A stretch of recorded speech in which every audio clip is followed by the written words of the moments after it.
नमस्कार,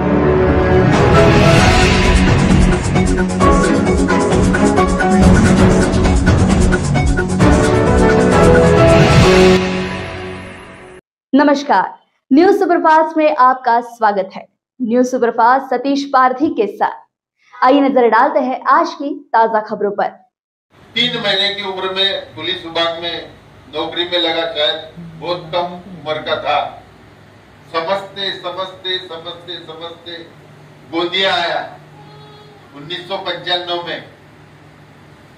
95 में आने के बाद मैं ओबीसी समाज से, तेलीसील समाज से बिलोंग करता, तो मैं कहीं तो भी इसको क्या ज्ञान है, तो थोड़ा थोड़ा, परिपूर्ण तो कोई नहीं इस धरती पर, थोड़ा सा उस इलाके में या पूरे कार्यक्रम जो समाज के होते थे, मैं सबसे पहला गेस्ट अगर कोई रहता था तो मैं रहता था। इसकी गवादार प्रियाताई है, प्रियाताई से पूछ लीजिए। से अगर किसी का लगता होगा तो खात रोड 90 फीट का, मेरे ख्याल से 40 से 45 मीटर का रोड है। उतनी बड़ी गेट शायद आपके गोंदिया में भी नहीं लगती होगी, उतनी बड़ी गेट मेरी 2014 से वहां पे लगती है। वाद विवाद पैदा करके जैसे अपने को डिवाइड करते हैं और अपने मतों का विभाजन करते हैं, उसी प्रकार अपने को उनको विभाजित करके अपने तरफ कैसा लाना है। इसीलिए सबसे पहले अपने को आज अपन चुनाव मोड़ पे हैं से निवेदन करना है और सबसे पहले अपने को इस लड़ाई को अपने बाजू में करना है। मित्रों, बाबा साहब की लड़ाई लड़ने आए हो मित्रों, हमको बदला नहीं लेना है, बाबा साहब को मानवंदना अर्पित करना है। तो जिस दिन यहाँ से एक हाथी बहन जी के पास हम पहुंचाएंगे दिल्ली में, तो सही रूप मायने में पूरा विश्व ये जानेगा कि सही में हमने बाबा साहब को आज सही में श्रद्धांजलि अर्पित की, अपनी मानवंदना अर्पित की। और यही मैसेज लेके आपको जाना है, हमको बदला नहीं लेना है, हमको श्रद्धांजलि अर्पित करना है, हमको मानवंदना अर्पित करना है।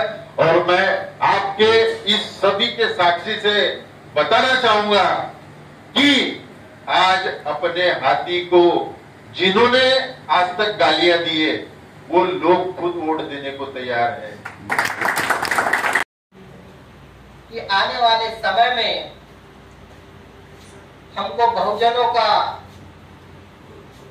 यहाँ से लोकसभा नेतृत्व करना है, लेकिन उसका इसकी बड़ी ललसा थी। और आज यह 26 और 27 तारीख, तो 26-27 तारीख से सारे लोगों के दिलों में एक ही ऐसी बात चल रही थी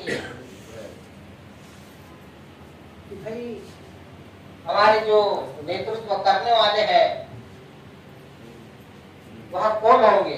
बीजेपी आणि काँग्रेस सतत आपल्या कॅन्डिडेट वरती अटॅक करतात, म्हणजे जेव्हा ते निगेटिव्ह अटॅक करतात त्याचा अर्थ असा आहे की आपला कॅन्डिडेट खूप मजबूत आहे आणि बहिणजींना समजून घेणं हे सोपं नाही आहे। तुम्हाला खूप लोक भ्रमित करतील की हा कॅन्डिडेट भाजपात होता, RSS मध्ये होता, अरे आम्ही त्याला शिकवतो आणि तीच विचारधारा स्वीकारून ते बसपा सोबत जोडलेले आहेत। अब 2004 में जो हाथी रुक गया था, वो 2024 में हाथी दौड़ के संसद जाना चाहिए, ये हमारी जिम्मेदारी है। वेचले त्यांच्या त्यागाला, कार्याला अभिवादन करते। आजच्या या मीटिंगचे अध्यक्ष आणि आमचे लाडके उमेदवार आदरणीय संजय दादा आणि सर्व टीम इथे बहुजन समाज पार्टीची बसलेले, माझ्या समोर बसलेले सर्व पदाधिकारी आहेत, आठवण असतील काही लोक दादांना देखील बघा, लहान आहे, बाकीचे ते चेंडरे मेंढरे आहेत ते कसे दबून जातात दादा, आणि नक्कीच आम्ही ही लढाई आम्ही जिंकू शकतो। पण रक्ताचे, जिवंत हृदयाचे आणि स्याबून डोक्याचे महामानवांचे लेकर आहोत, आहे की नाही? आणि म्हणून हा संघटन तर आहेच मजबूत, पण मी एवढी माझ्या दादा लोकांना विनंती करेन की आमच्या महिला भगिनी घराच्या बाहेर निघत नाही। तक जा। इसी अपील के साथ मैं मोहसिन वो कभी कंफ्यूज नहीं होता और जो कंफ्यूज होता है वो कभी विस्तारित नहीं हो सकता है। अधिकारी उमेदवार आपल्याला सक्षम या जिल्ह्याचा या लोकसभेचं नेतृत्व करण्यासाठी कसा मिळाला पाहिजे यासाठी सातत्यानं आम्ही लोकांच्या भेटीगाठी घेत आहोत। यासाठी चांगलं होण्यासाठी आणि आम्हाला या भंडारा गोंदिया लोकसभेमधून सक्षम उमेदवार शोधण्यासाठी आमची जी तडफड होती तर शेवटच्या क्षणामध्ये ती संजय भाऊ कुंभलकरच्या रूपानं पूर्ण झाली असं मी मानतो। हत्तीच्या रूपानं संजय भाऊ कुंभलकरच्या रूपानं आपल्याला पाठवायचा आहे। बांधवांच्या सभा असो की त्या समाजाच्या नेतृत्व करण्याच्या या काही गोष्टी असो ते संजय भाऊ स्वतः पुढाकार घेऊन लोकांच्या सुख दुःखामध्ये सहभागी होत आहेत आणि म्हणून आपला त्या ठिकाणी आम्ही वरिष्ठ सामने सर्व गोष्टी सांगून यांना उमेदवारी दिलेली आहे आणि इथेच थांबतो। धन्यवाद। ज्यादा वोटों से आप जिताएंगे ऐसा मैं आपसे निवेदन करता हूं। ज्यादा कार्यकर्ता को ये इसी का नाम बहुजन समाज पार्टी, क्योंकि बहुजन समाज पार्टी का कार्यकर्ता जो है अपने 10 रुपए लेके निकलता है, हक अधिकार में उसका सम्मान दिलाने निकलता है। और अब इस देश का इस जिले में हमारे पवार समाज भी बहुत आयत है।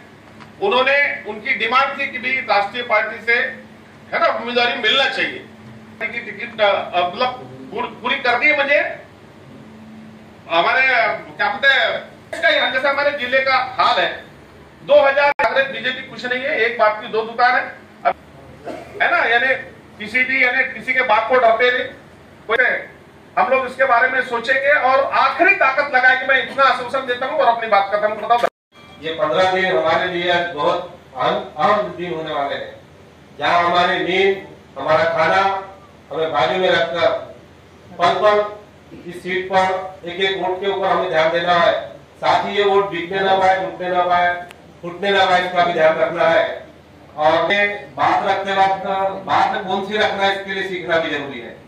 हम जो बात नहीं रखना है वो बहुत बहुत बहुत ज्यादा रख लेते हैं, तो क्या नहीं बोलना है ये भी हमें बहुत जरूरी सीखना है। पद्धतीने आम्ही भाजप वाढीसाठी जे प्रयत्न केले त्या प्रयत्नात आज भाजप भंडारा जिल्ह्यात आणि गोंदिया जिल्ह्यात इतक्या मोठ्या स्थानावर पोहोचली, परंतु त्या ठिकाणी जे अपमान आणि अत्याचार आम्हाला सहन करावा लागला, त्यामुळे कुठेतरी सर्व जनतेला न्याय देण्यासाठी मी भाजपाचा त्याग करून दिनांक 26/3/2024 भाजपच्या प्राथमिक सदस्यत्वाचा आणि महामंत्रीपदाचा राजीनामा दिला आणि 27 तारखेला बहुजन समाज पक्षाच्या प्राथमिक सदस्यत्व स्वीकारून भंडारा आणि गोंदिया विधानसभेमधून मी माझा उमेदवारी अर्ज दिनांक 27 तारखेला भरलेला आहे। तुम्ही आधी की तुम्ही भाजपची कोणती टीम आहात की तुम्ही जो उमेदवार दिला ते तुमच्याच पक्षाचे सेवक वाघ आहे आणि इतर लोक सांगतायत की तुम्ही भाजपच्या म्हणण्यानुसार डमी उमेदवार प्रशांत पटोळे दिला, हे तुमच्या नेत्यांनीच बोललेलं आहे। त्याच्यामुळे बी टीम कोण आहे हे नाना भाऊंनी स्वतःच तुम्हाला सांगितलेलं आहे, मला सांगण्याची गरज नाही आणि जनतेलाही माहीत आहे। मूळतः थोडासा विसंगत आहे। भाजप आणि काँग्रेसची लढत बसपाशी नाही आहे, बसपा सोबत दोघांची लढत नाही। आजच्या कंडिशनमध्ये बसपा खूप समोर आहे। आता त्यांच्यामध्ये काँग्रेस आणि भाजपमध्ये सेकंड आणि दुसऱ्या आणि तिसऱ्या स्थानाची लढत आहे। बसपा सोबत कांग्रेसची आणि भाजपची दोघांची लढत नहीं है। ऐसे ही ताजा खबरों को सबसे पहले जानने के लिए हमारे चैनल न्यूज सुपरफास्ट को फॉलो करें, लाइक करें और सब्सक्राइब करना ना भूलें। न्यूज सुपरफास्ट आपको रखे आगे।